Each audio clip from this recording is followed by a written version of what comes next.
Código Aberto chegando para você, mais uma semana, é a quarta semana dessa temporada que a gente tem conversado sobre Pedro, primeira e segunda epístola de Pedro. Como é que estão as suas reflexões? Você já tem se identificado com Pedro, com o texto de Pedro? As cartas de Pedro foram escritas para o povo da época dele, mas a gente tem visto aqui com os nossos convidados, que estão com calçados muito bonitos, principalmente as meninas hoje, com calçados bem especiais. Parabéns, viu? Nem cheguei, né? Não. A Bianca ganha no ranking, né? Porque brilho, glitter, né? Eu fico um pouquinho para trás, mas obrigada. Você está bem, Nayeli? Eu estou bem, eu estou assim, melhorando com passar. Cada discussão. É. Ou não? Tô me sentindo um pouquinho, bem pouquinho a mais à vontade. Ah, que bom. Né? Semana que vem, então, até a 13ª edição, você vai estar... Ela tá acostumada, você vai sentar a aqui. gente acaba. A gente vai trocar de cadeira. Daí não vai precisar você vir. Tá bom, obrigado. Bianca, você tá bem? Tô bem, graças a Deus. Hoje eu estou revelando aí o que vamos estudar hoje. Ó, que bonitinho. Charles, tudo em ordem? Tudo beleza, Thiago. Você também já tá ambientado? Tô aos poucos. Tamo junto, todo mundo junto, aos poucos. Se aos poucos a gente já tá lidando um com o outro assim, imagina o que vai ser no final. Exato. Eu não quero ir viajar com vocês, assim, nunca. Porque não... Isaac, você tá bem? Eu sou à vontade, né? Eu sou relaxado, tô de boa. Tá de boa? Tô de boa. Daisy? Oi. Tudo em paz? Tudo ótimo. Um mês já, Daisy. Um mês de a gente estar junto, né? Firmes e fortes. Olha, aguentamos bem. Aguentamos bem. Você vai se livrar da gente, Daisy. A Daisy não vê a hora já de se livrar. Mas, não é. Que bom, né, pessoal? E esse pessoal que está aqui, você já está de casa, tem ouvido isso, a gente tem falado disso durante as outras semanas, é também o pessoal que grava e que faz o conteúdo do podcast do Contra a Cultura. Contra a Cultura, que é o podcast oficial do Código Aberto. Você pode acessar do aplicativo de podcast que você tem no seu celular e também do site novotempo.com/contracultura. Tá bom? Contra a Cultura é uma palavra só e você vai ouvir a doce e suave voz Da Bianca. Da Nayeli. Do Charles, do Isaac. E eventualmente do pastor Quando Thiago. a gente quer colocar ele no esquema, aí a gente chama o Thiago. Muito raramente. Não é assim. Agora vai ficar mais raro porque eu tô mais distante. Mas eu a continuo. tecnologia nos ajuda e nos une cada vez mais. Sim, é verdade. Unidos pela tecnologia. Muito legal. Muito mas nesse ambiente tão bonito, tão querido, a gente vai falar sobre as relações sociais. É o tema do nosso estudo dessa semana. A gente segue o fluxo da carta de Pedro.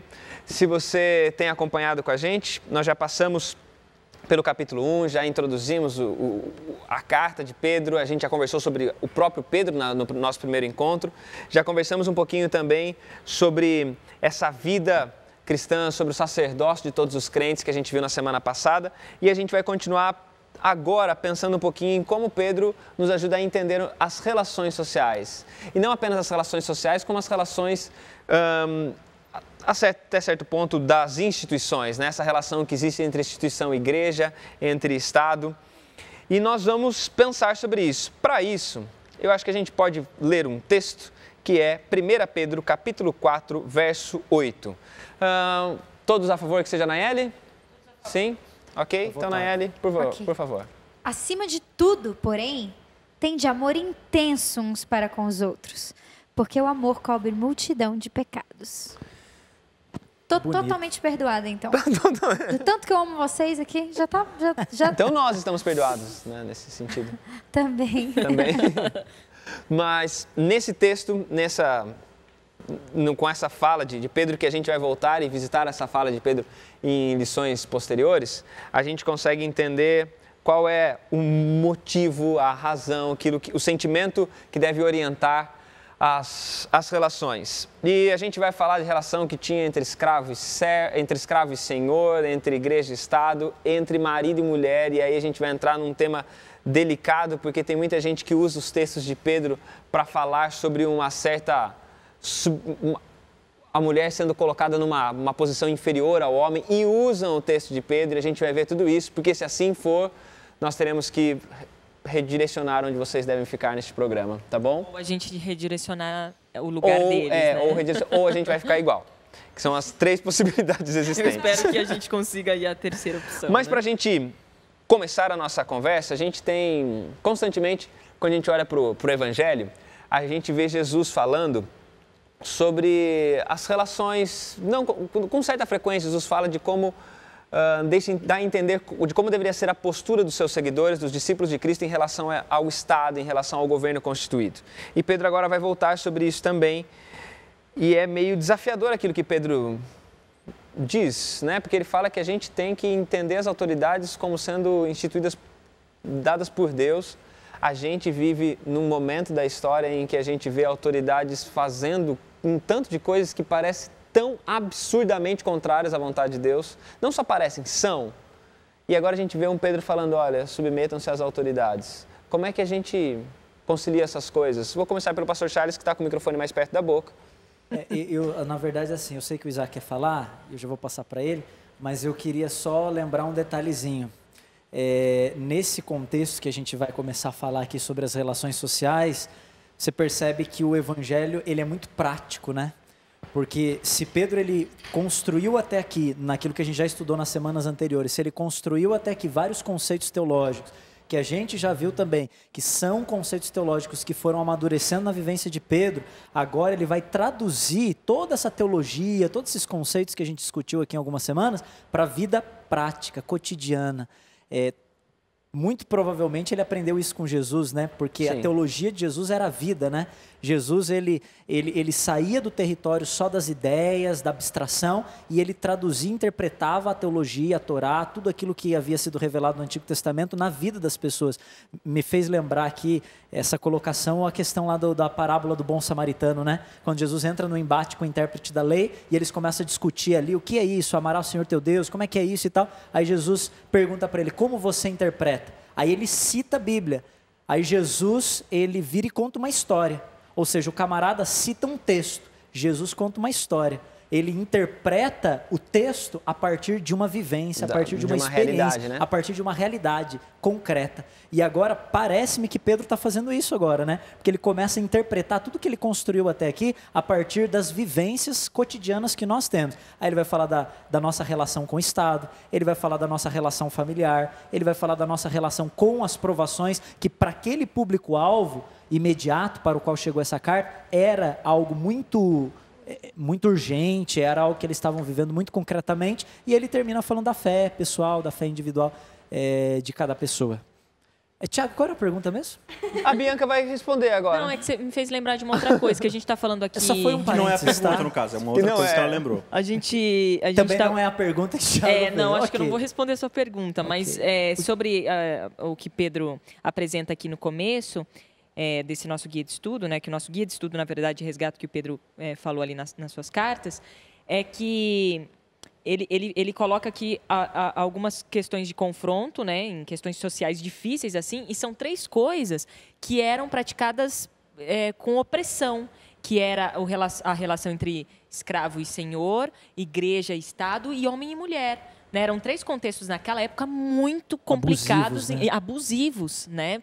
O homem, assim, colocava a mulher de escanteio, ela não significava muito no meio social. A questão de Estado também muito dominante, muito austero, opressivo, e também a questão de senhor e escravo, né? O escravo, ele era nada, né? Então, ele pega essas 3 coisas que eram absurdamente opressivas naquela época e coloca, assim, que eram impossíveis, assim, eram muito pesadas, né? Fala assim, olha, o servo tem que se comportar assim com seu senhor, e o servo era oprimido, a mulher tem que comportar assim com seu esposo, a mulher também era muito oprimida, e também a igreja tem que se portar assim com o Estado.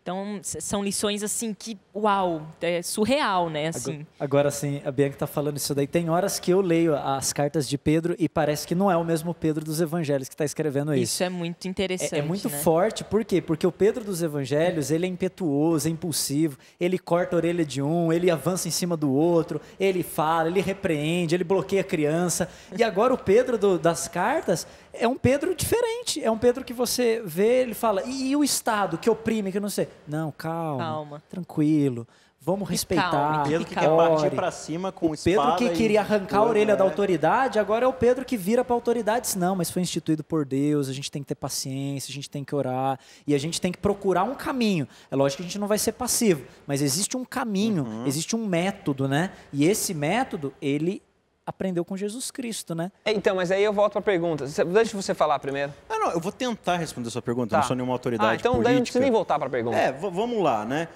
A minha análise... Só lembra a pergunta.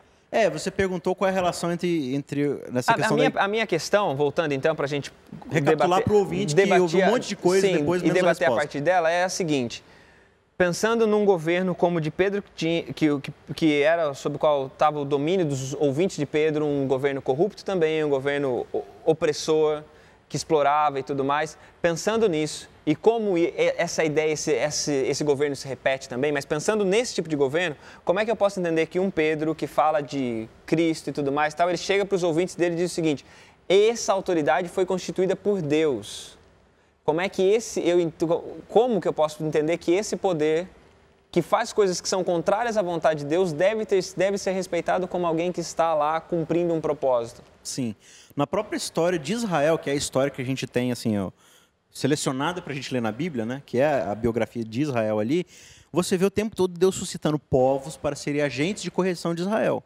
Né? É o caso dos amalequitas, dos filisteus, eram povos ímpios, sim, mas aí sempre que Israel se afastava, Deus ia lá, mandava. Foi assim com Babilônia, né? Babilônia foi, e aí os medos e persas, né? A própria profecia lá diz assim, olha, eu estou levantando o meu servo Ciro, né? Ciro é o meu servo. Quem é Ciro? É o rei pagão que vai vir para acabar. Então, Deus sempre ele levanta assim, nações vizinhas para poder corrigir um pouco o povo.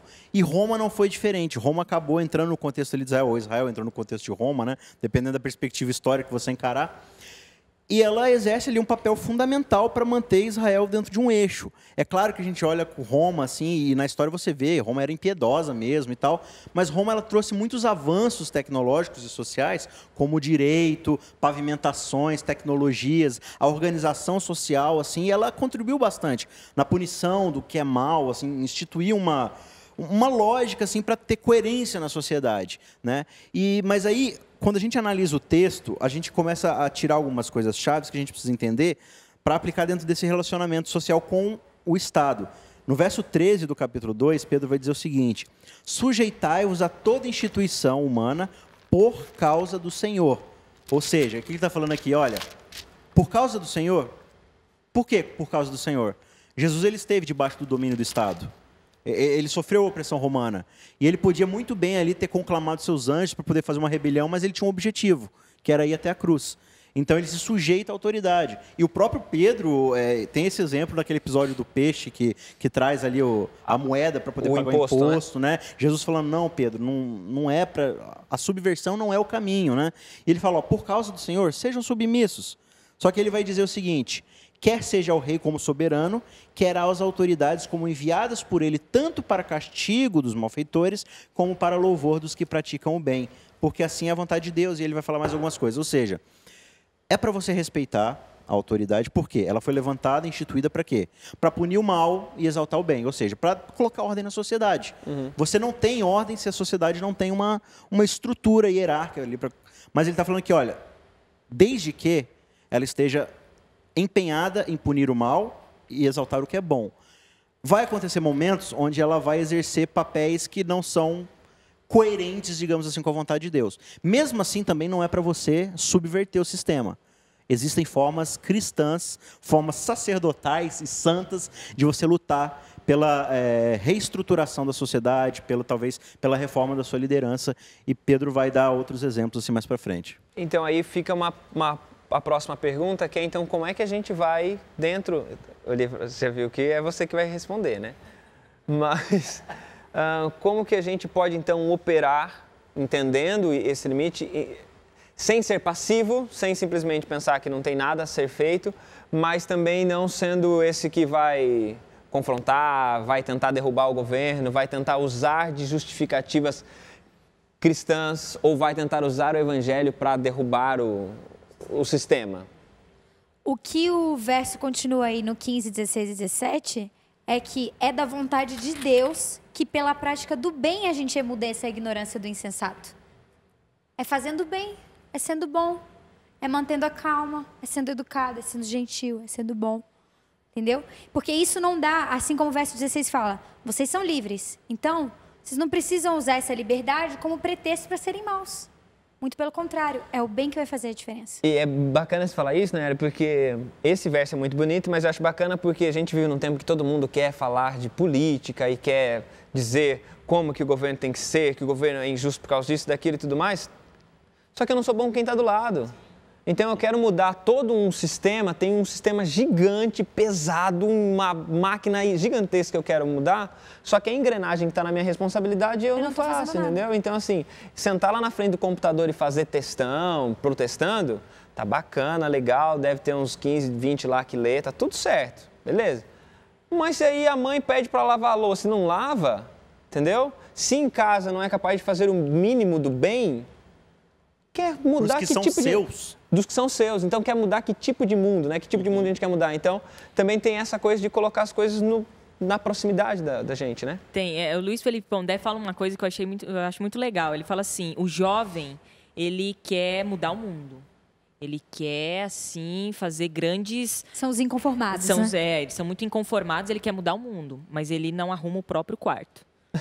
Então, assim, é isso que a gente faz, entendeu? Não, olha a política, agora todo mundo, ainda mais com essa acessibilidade que a gente tem, as informações e a conexão também muito grande com as redes sociais, todo mundo quer textão, todo mundo sabe de tudo, todo mundo tem uma opinião, e eu acho até isso legal, bacana, só que aí a galera começa a surtar um pouco no sentido assim, não, eu estou colaborando. Não, você não está colaborando. Você está, assim, está perdido, na verdade, na miscelânea de opiniões e tal. Está inflamando. E, assim, quer mudar o mundo, mas não arruma a própria vida. Não muda a própria vida. E a gente precisa ser a mudança que o mundo precisa, né? Sim. Se você quer a mudança, então a mudança tem que partir de você. Mesmo que essa mudança só vá acontecer numa esfera bem pequena de você atingir uma única pessoa. Essa mudança já valeu a pena para você, pelas mudanças que você teve na sua vida, que é o mais importante, e para essa uma pessoa que você fez a diferença. Uma coisa que eu sempre repito, só complementando, é que às vezes o mundo, ele se torna algo assim, nossa, eu não vou conseguir fazer isso, mudar o mundo, né? Não vou acabar com a fome na África, não vou, né? Enfim, só que o mundo o meu mundo agora são vocês. Não, meu mundo é minha família, meu mundo é minha comunidade, meu mundo são os meus vizinhos. Eu mudando esse mundo, eu me mudando para impactar esse mundo, eu já estou dando uma grande contribuição. Hoje a gente vai continuar nossa conversa e vai ser muito boa. Você já percebeu que vai ser bem boa e eu só deixo você ir para o intervalo ficando com o finalzinho do texto que a Nayeli leu. Pela prática do bem, façais emudecer a ignorância dos insensatos. Esse texto resume um pouquinho daquilo que a gente viu nesse primeiro bloco. E a gente volta daqui a pouquinho, fica por aí, para a gente continuar nossa conversa. A gente vai falar muito ainda sobre as relações sociais, tá bom? Daqui a pouquinho a gente volta.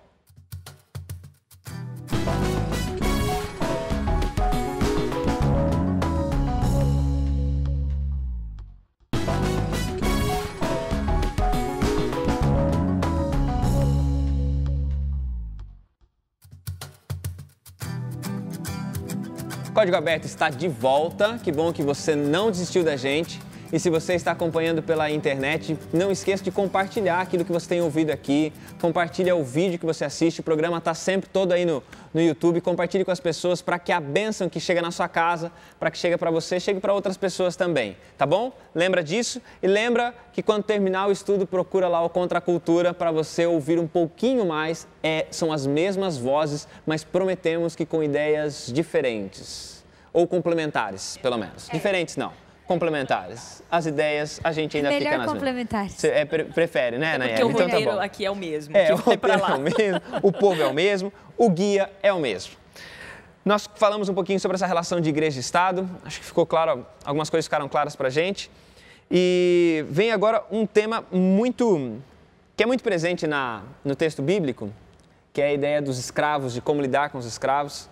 É interessante pensar que existe a possibilidade na Torá da pessoa ter escravos, né? No Pentateuco, lá na Torá, existe a ideia de que se pode ter escravos, pode se manter os escravos.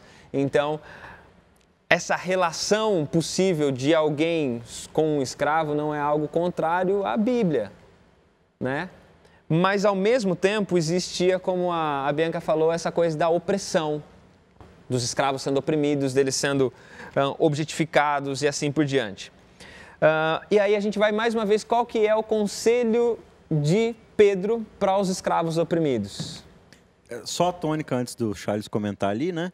A gente tem sempre a mudança semântica das palavras com o tempo, né? Escravidão bíblica não é a escravidão que a gente conhece do nosso milênio presente, que é você pegar uma etnia, uma raça específica e explorar até fazer sangrar o lucro. Por quê? Porque você está envolvido com a ganância e tudo mais. Existe todo um conceito e a própria Torá, que permite os escravos, ela protege os escravos. Sim. Então, tem uma data de validade. Geralmente, a escravidão era assim, para você pagar uma dívida, para você arrumar a sua vida financeira. Tipo, ó, Thiago, eu estou te devendo, posso te pagar lavando sua louça? Entendeu? É claro, um exemplo simplista, mas funcionava assim. Então tem toda uma coisa para preservar da exploração. Só que, claro, para em nenhum momento desumanizar o escravo, porque ele é uma pessoa. E aqui é mais ou menos dentro desse contexto que Pedro vai falar. Até porque quando a gente vai para o contexto bíblico, a gente percebe que existem os altos ideais culturais de Deus, a gente está falando de cultura, né? Os altos ideais culturais de Deus para a família, para a sociedade, para a política, para a ética, os altos ideais culturais de Deus, e existe a realidade cultural. O melhor possível. O melhor possível. Contexto. É a realidade cultural na qual nós estamos inseridos num contexto de pecado, num contexto de desajuste, né? Desajuste de todas as áreas da vida humana. E você percebe que no Evangelho, ou especialmente ali no Novo Testamento, a gente vai encontrar esse contraste, onde, por um lado, Deus vai falar através de Paulo, né, que a partir ou sob o prisma do Evangelho não há judeu, não há grego, não há homem, não há mulher. Ou seja, quebram-se todas as barreiras, quebram-se os preconceitos, não há livre, não há escravo. Então, assim, diante de Deus, todos são iguais. Mas, no dia a dia, no cotidiano das relações sociais, existem ainda demandas culturais, realidades culturais, que precisavam ser acomodadas, ajustadas. Porque atribuem papéis diferentes, Exatamente. Né? Então, você percebe que o Evangelho, ele é contra a cultura, porque ele propõe uma cultura maior, uma cultura do reino, um alto ideal cultural, mas o caminho para chegar até lá é um caminho em que o Evangelho, ele vai como um fermento, né? Ele vai de pouco a pouco, como um grão de mostarda, né? Ele vai ali crescendo no meio, mudando uma coisa, mudando. E esse jeito de mudar a cultura, que é o que a gente já falou um pouquinho no primeiro bloco, né? Que é através da prática do bem, é a maneira como eu vou reagir. Eu recebo mal, mas eu devolvo com o bem. Eu recebo opressão, mas eu não vou devolver com vingança. A maneira como eu vou reagir, ela vai fermentar, ela vai colocar ali para a pessoa um caminho diferente, um caminho cultural diferente. E isso vai gerar uma cultura superior, uma cultura maior. E vai além do senso comum, né? Naquela época e nessa época também, né? O normal é o quê? Você revidar, você querer fazer justiça com as próprias mãos, você querer avançar, atacar, mas não é isso que o Evangelho coloca. Por isso que ele é totalmente assim, surreal, né? Você fala, não, peraí, mas então, assim porque, eu não vou suportar, né? Esse verso é muito surreal. Olha só o que o verso diz, 1 Pedro 2,18, servos, escravos, né? Aqui a palavra não é uma das palavras que é usada, né? Para escravos, no grego, servos, sede submissos com todo o temor ao vosso Senhor, não somente se ele for bom e cordato, mas também ao perverso. Então, acho que se aplica um pouquinho daquilo que a gente já viu na relação de igreja e Estado, mas é um pouco diferente, né? Porque a igreja a gente pensa numa instituição e agora a gente está pensando em um indivíduo. E agora Pedro está escrevendo para um indivíduo falando para ele isso. E a gente pode trazer para uma realidade, talvez, de trabalhador e empregador, né? Sim. Tipo, a pessoa que está no papel de liderança e que é um líder opressor, que a gente vai ter em 1 milhão de empresas que você pode trabalhar. Então, a gente traz de novo para isso. Eu preciso ser submisso independente se o meu chefe é bom ou ruim. E o que é essa submissão? Porque, assim, ser submisso, tá? Então, quer dizer, porque se a gente vai trazer, porque eu acho que talvez seja bacana a gente entender bem o contexto antes da gente extrapolar para a gente, porque hoje a gente tem relações de trabalho que nos preservam e nos dão liberdade de sair das submissões. Mas pensando antes da gente fazer essa extrapolação, que tipo de submissão é essa? É a submissão mesmo de tudo que vier eu vou aceitar? É a submissão que está sendo pedida para o escravo? O texto não extrapola esse significado, mas assim, o que dá a entender do contexto que ele vai dizer depois, eu acredito que sim, seja você aceitar praticamente tudo que vier para sua frente. O 23 está falando que quando o ultrajado não revide, quando o maltratado não revide também, Então, tudo que vier, É porque inclusive... ele vai começar a usar agora e fazer um comparativo com o próprio Cristo. Antes disso, eu acho que só vale comentar o verso 20 aqui, quando ele deixa claro o seguinte, olha, é para sofrer e tudo mais, né, na mão dos caras. Mas não existe glória nenhuma em sofrer se você é culpado. Porque se você for revidar, se for brigar, se for arranjar encrenca, se for ser um mau escravo, você vai sofrer merecido. Agora, onde está a glória aqui? Você sofrer por ser bom. Aí ele vai citar Cristo nos versos aqui, ó, 20, 21, 22 em diante. Aqui, ó, porque Cristo, do mesmo jeito, ele sofreu como? Injustamente. Sim. Ele não fez nada para merecer, mas ele foi lá, sofreu e deu exemplo para que nós seguíssemos os seus passos. Verso 22. O qual não cometeu pecado, nem dolo algum, se achou em sua boca. Pois ele, quando trajado, não revidava com o traje. Quando maltratado, não fazia ameaças, mas entregava-se àquele que julga retamente, carregando ele mesmo em seu corpo sobre o madeiro os nossos pecados, para que nós, mortos nos nossos pecados, vivamos para a justiça. E ele vai dizer mais um pouco. Mas o que ele está dizendo aqui? Cristo ele sofreu com um propósito. Ele tinha um propósito tão claro na cabeça dele, que era salvar a humanidade, e isso só podia ser feito por um caminho de sofrimento, de submissão. O que era a submissão no caso de Jesus? Era apanhar, ele estava certo o tempo todo, ele tinha que abaixar a cabeça e aceitar os errados. As injustiças todas. E ele sofre isso por quê? Porque o sofrimento dele culminando na morte significava a salvação de todos nós. O que ele está falando aqui? Olha, escravo, você tem uma oportunidade única. Você talvez vai apanhar, vai sofrer um tanto, você pode estar certo, você vai apanhar mesmo assim, mas você tem uma oportunidade única, que é o que ele disse lá atrás, no contexto do Estado. Praticando bem, você vai calar a boca de um patrão mau, porque você vai perseverar por causa de Cristo. E como se persevera por causa de Cristo? Tendo em mente a salvação do seu patrão. Então você que é escravo e você já se converteu, você já conhece a Cristo, você vai apanhar e vai apanhar e vai apanhar, mas você não vai revidar e você vai demonstrar amor pelo seu patrão. Porque é bem possível e bem provável, talvez não tão provável, mas tem a possibilidade, de que ele observando isso vai falar, esse cara é diferente. Ele não me dá trabalho que nem os outros empregados que não são cristãos. Seria um meio de entendeu? impacto profundo mesmo. Então você imagina o impacto na cabeça do cara. Pô, eu bato nesse cara, mas ele está sempre ali, sendo fiel, trabalhando, é um cara responsável. Eu não gosto dele, eu vou lá e bato. Ele continua sendo produtivo, esse cara tem alguma coisa diferente. Talvez esse patrão, ele conheça Cristo por intermédio do sofrimento desse escravo. Agora, a gente costuma não ser paciente em muitas situações porque a gente não encontra mérito. E quando a gente vai para a Bíblia e vê aqui em 1 Pedro 2:20, que foi o verso que você leu, aqui a minha tradução é um pouquinho diferente, mas está dizendo aqui, claro que não há mérito algum em ser paciente, não há mérito, mas a gente quer o mérito, né? Porque assim, o que eu vou ganhar? Sendo paciente. É que na verdade fala, não há mérito algum em ser paciente para sofrer em resposta ao mal que você causou. Sim, exatamente. Entendeu? Mas pensando também que quando você quer fazer justiça, né? Do tipo, eu não vou ficar quieto porque o que eu vou ganhar também com isso?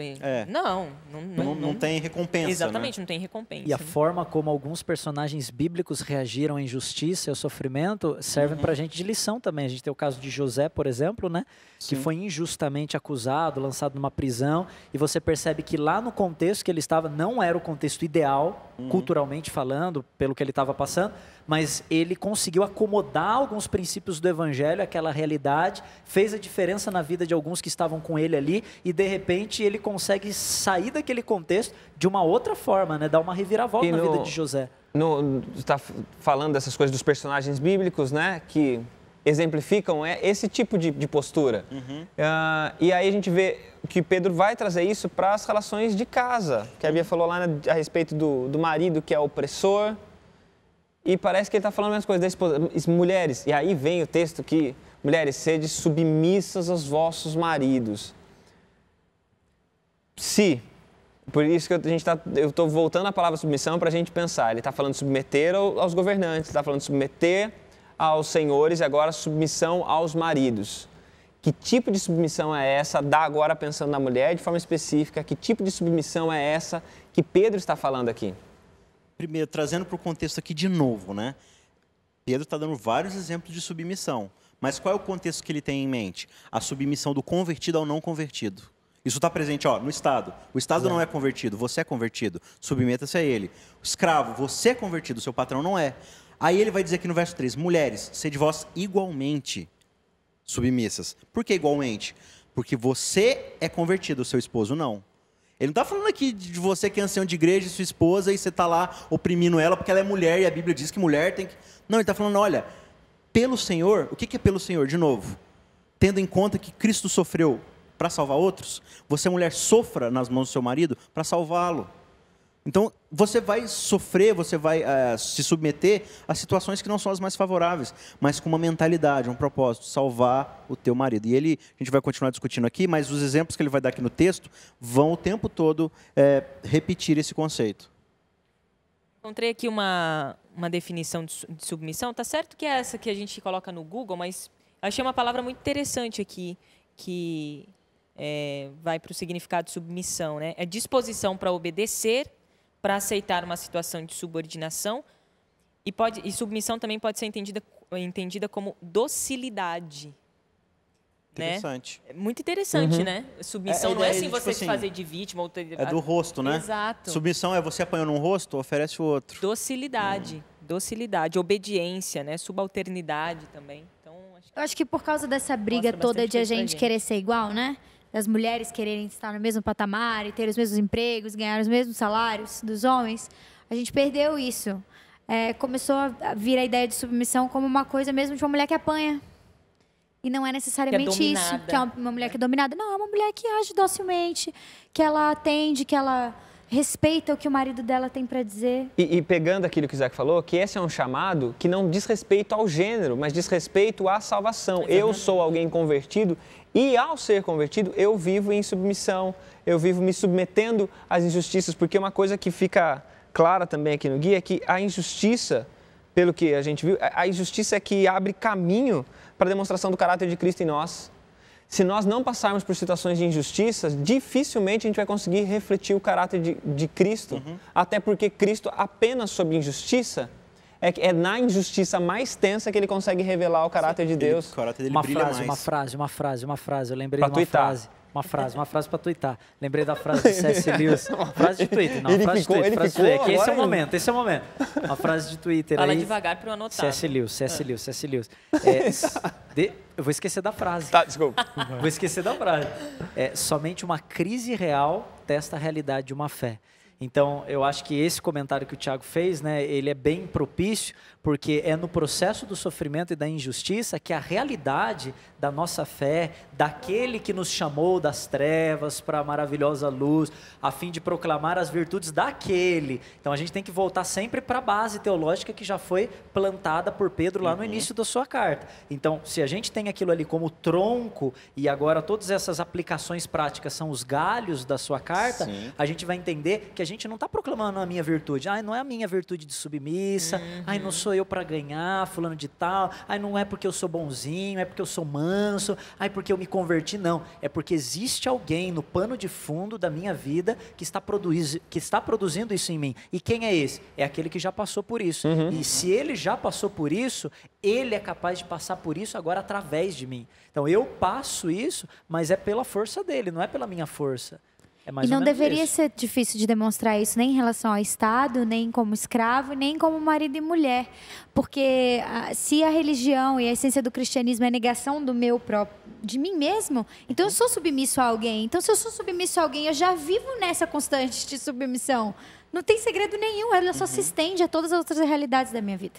Às vezes a gente tem a ideia também, só a mulher tem que ser dócil com o homem, tem que ter respeito com o homem, a figura do homem, o sacerdote do lar. Não, isso é recíproco, né? Até porque o texto vai falar isso no verso 7, né? Porque assim, esse era um contexto, inclusive se a gente for agora, na atualidade mesmo, estudar um pouco mais sobre a cultura do Oriente, ou do Oriente Médio ali especificamente, a gente vai ver que sim, a mulher hoje, mesmo na atualidade, ela é... Ela é considerada não muito útil, assim, sabe? No contexto. Ela ainda é colocada... Ela é ainda rebaixada. Sim. Né? Muitas culturas rebaixam a figura da mulher. E ainda mais naquela época, então. E só uma coisa acho que é importante, a gente já volta no assunto, mas para você que está em casa, só deixar uma coisa bem clara. A gente não está fazendo nenhum tipo de apologia a relacionamentos abusivos, entendeu? Se você em algum momento se sente dentro de uma relação abusiva... se vale das ferramentas para lidar com isso, para evitar a continuação desse abuso. A gente não está fazendo apologia a isso. O que a gente está dizendo é que, numa relação de um converso com alguém não converso, a nossa submissão a Deus e as injustiças, a gente tem uma outra maneira de lidar com as injustiças.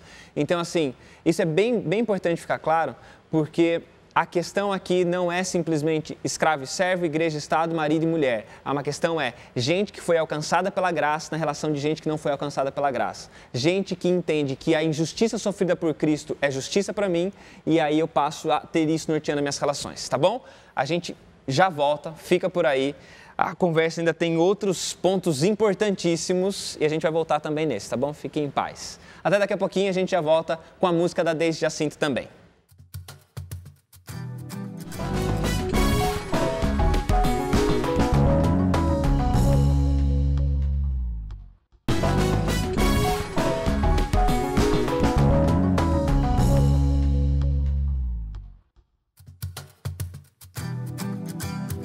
Código Aberto de volta para você. Nós estamos aqui nessa conversa super atual, conversando de algo que toca a nossa vida. A gente tem ouvido muita coisa sobre esses universos de igreja, Estado, a relação de empregador e empregado, marido e mulher. E a gente está aqui para talvez ir contra muitos dos discursos que estão por aí. E é claro que a gente não é dono da verdade, você pode ficar à vontade também para dar sua contribuição, para falar. Se você pensa diferente, se você tem alguma ideia diferente, compartilha com a gente, entra nas redes sociais do Código Aberto, fale um pouquinho sobre aquilo que você pensa também a respeito desses assuntos. Nós todos aqui não temos uniformidade de pensamento, nós temos unanimidade de propósito, nós estamos aqui para anunciar as virtudes dele.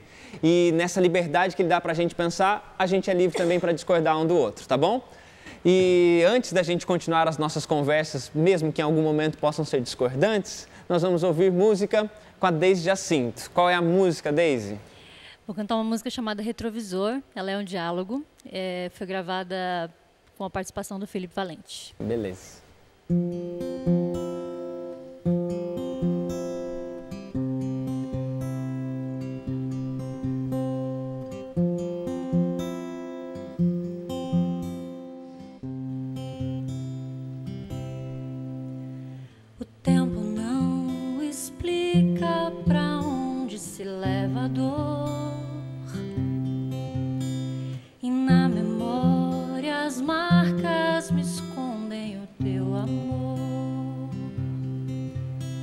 Amor que me liberta de quem ainda sou e me devolve o que um dia o passado aprisionou. Como será que você me vê? Onde será que estou pra você? Será que sabe o quanto já tentei e mais uma vez tentando eu falhei?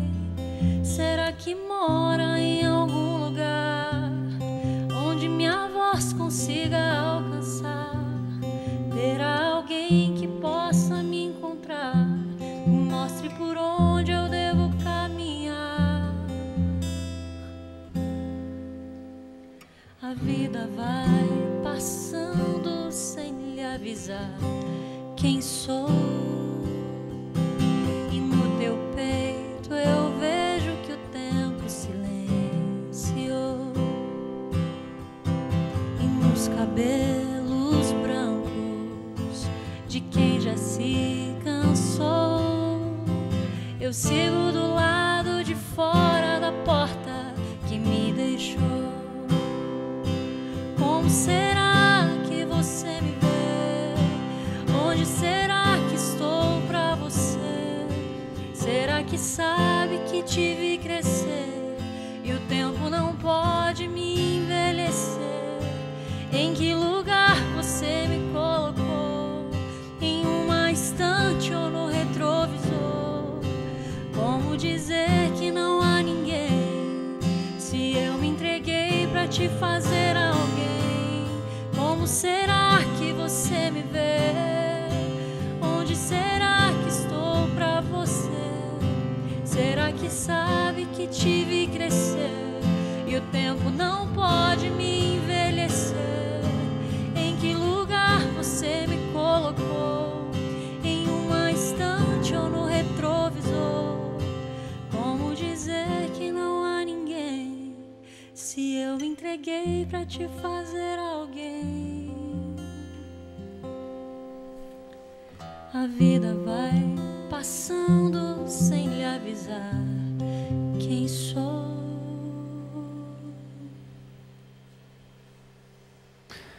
Obrigado, Daisy. Obrigado por ter passado esse mês aqui. Acho que essa das músicas que você apresentou pra gente, as outras já conhecia, essa pra mim pelo menos é nova. E essa frase, como dizer que não há ninguém se eu te fiz alguém, Se eu me entreguei para te fazer se eu me alguém. entreguei para te fazer alguém, bem bonito. Acho que é aquilo que a gente está falando aqui, né? De que Cristo é a razão, a entrega dele, o sacrifício dele. Obrigado mesmo, Deise. Obrigado por ter estar com compartilhado vocês. a música aqui com a Turma gente. boa. Obrigado. A gente volta aqui às nossas questões de submissão, das relações sociais. E uma pergunta para a gente continuar nossa conversa existe um limite para essa submissão? Então submissão ao Estado, submissão ao Senhor, submissão ao marido ou à mulher, né? Submissão ao não converso em diferentes momentos. Existe um limite para essa submissão ou não? É submissão até a morte, aconteça o que acontecer? Eu acho que o texto bíblico ajuda a gente nesse sentido. Se você der uma olhadinha em 1 Pedro, no capítulo 2, no verso 19, o apóstolo Pedro ele vai dizer assim, né? Ainda no contexto de submissão, mas retrocedendo um pouquinho aqui, ele volta a falar da questão dos escravos, né, com os senhores, mas que ampliando isso daqui serve também para a relação marido e mulher e as demais relações. No verso 19 ele diz assim, porque isto é grato, que alguém suporte tristeza, sofrendo injustamente, por motivo da sua consciência para com Deus. Essa questão da consciência, né? Eu acho que é uma coisa que Pedro vai desenvolver bastante. É a maneira como a gente vai se relacionando com Deus e a gente vai se conectando a Ele, e isso vai gerando em nós, através da influência do Espírito Santo, uma consciência de até onde a gente deve ir.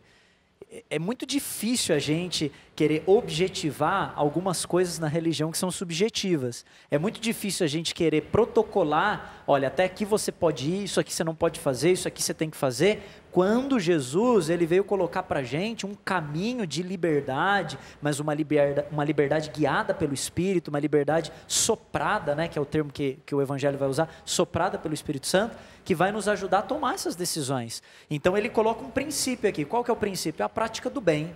É a prática do bem no intuito da salvação. E os contextos aqui, bem frisado pelo Isaac já nos blocos anteriores, é a prática do bem do convertido para com o não convertido. Daquele que é indivíduo para com uma instituição, ou do indivíduo para com o companheiro, a companheira, ou do indivíduo para com o empregador.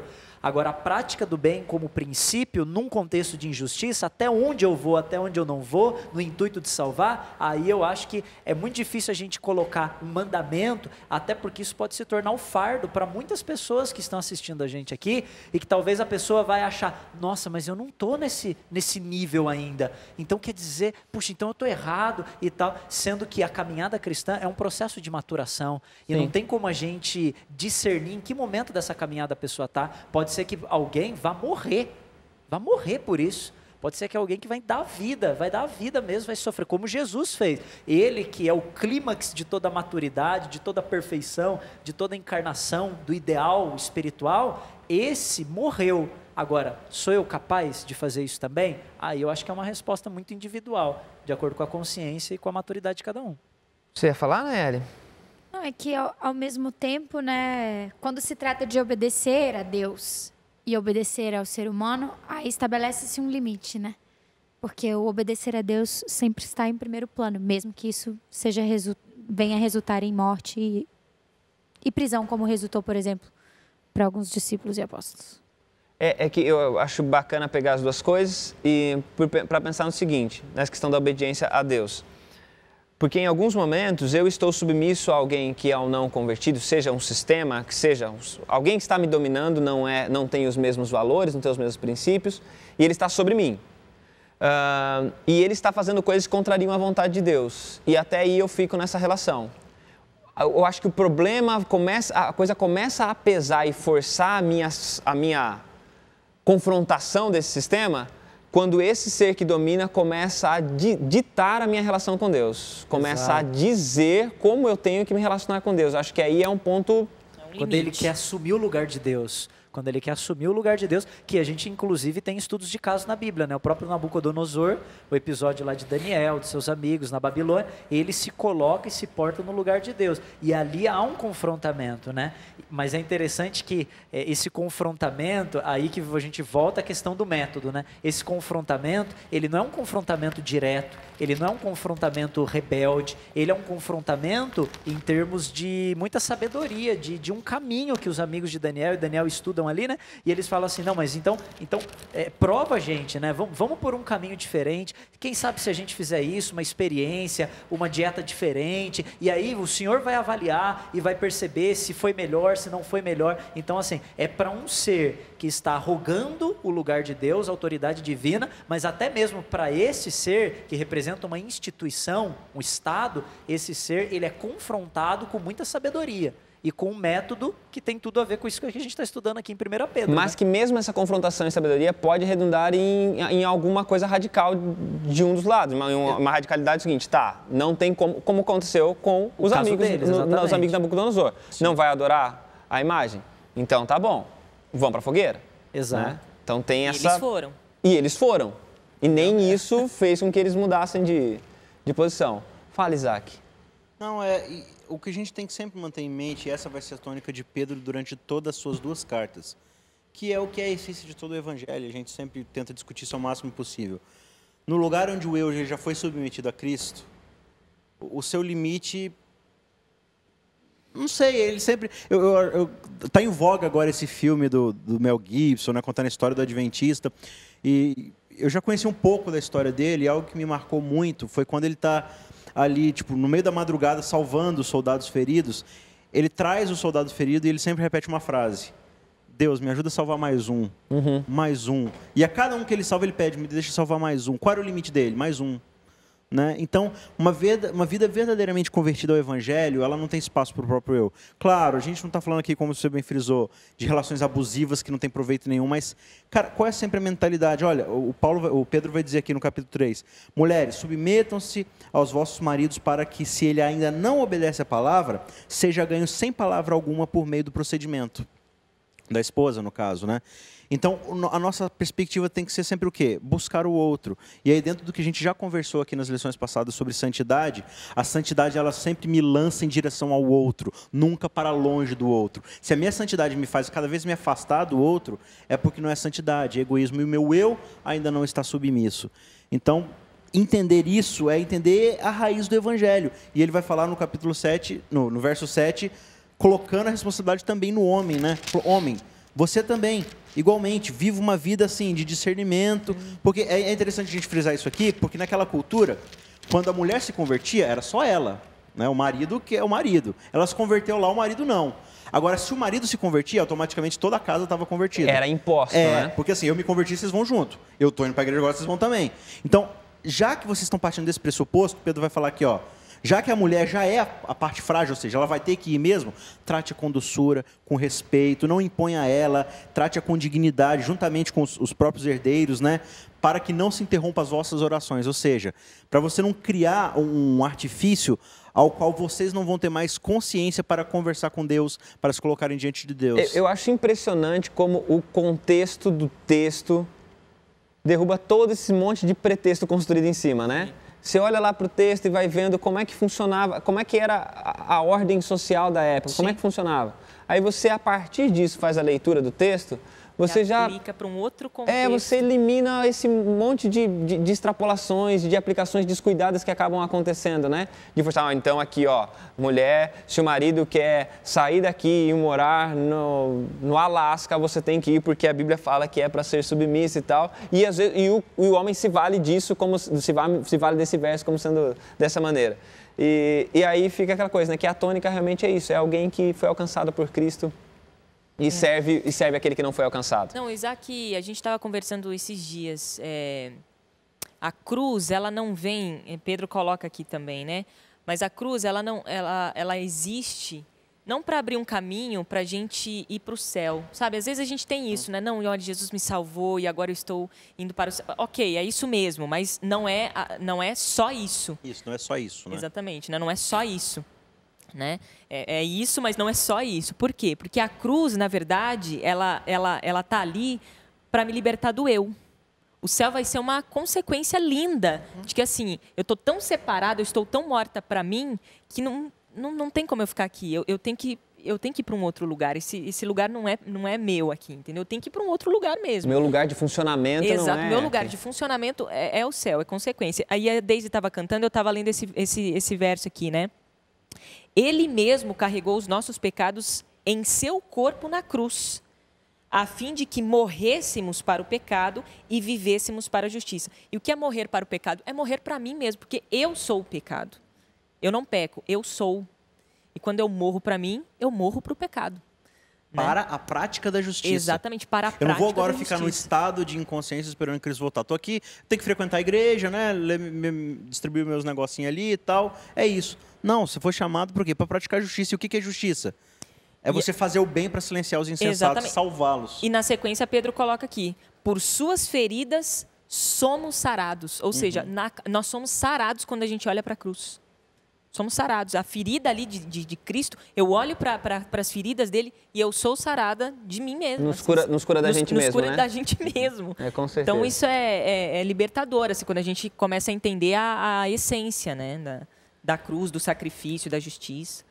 É muito bacana pensar nessas realidades que nós estamos vendo aqui e ver esse negócio de que a gente é sarado, a gente é curado da gente mesmo por conta daquilo que Cristo faz. E eu volto para aquilo que o Isaac falou sobre a prática da justiça, né? A gente é liberto da gente mesmo para viver na prática da justiça. E quando a gente olha para a Bíblia e olha para esses conselhos de Pedro que parecem tão desafiadores, né? Um escravo em submissão ao Senhor, a gente tem que lembrar que esse é um pedaço. Existe um outro pedaço da Bíblia que diz respeito aos conselhos para o Senhor. Que o Senhor tem que ser compassivo, que o dono do escravo, que o empregador tem que ser justo também. E agora Pedro está falando, na ausência da justiça desse, que você aprenda a lidar com essa injustiça, que você aprenda a submeter, a reagir de forma doce. E aí vale a pena a distinção. Uma coisa é a maneira como nós reagimos às injustiças que são cometidas contra nós. É a reação da submissão, da docilidade. A maneira como nós reagimos à injustiça que os outros sofrem é a maneira de lutar, de tentar ao máximo minorar o impacto das injustiças na vida dos outros. Que a gente entenda isso, que enquanto a gente estiver dentro de um contexto de injustiça na nossa vida, que a gente entenda que isso é um chamado para a gente revelar o caráter de Deus através das injustiças. Mas ao olhar os outros sofrendo as injustiças, que a gente entenda que ao ir na direção deles, ao diminuir o impacto dessas injustiças, nós também estaremos revelando as virtudes daquele que nos chamou. Que Deus te abençoe. Nós nos vemos na semana que vem, o Código Aberto, no nosso 5º encontro dessa temporada. Até lá!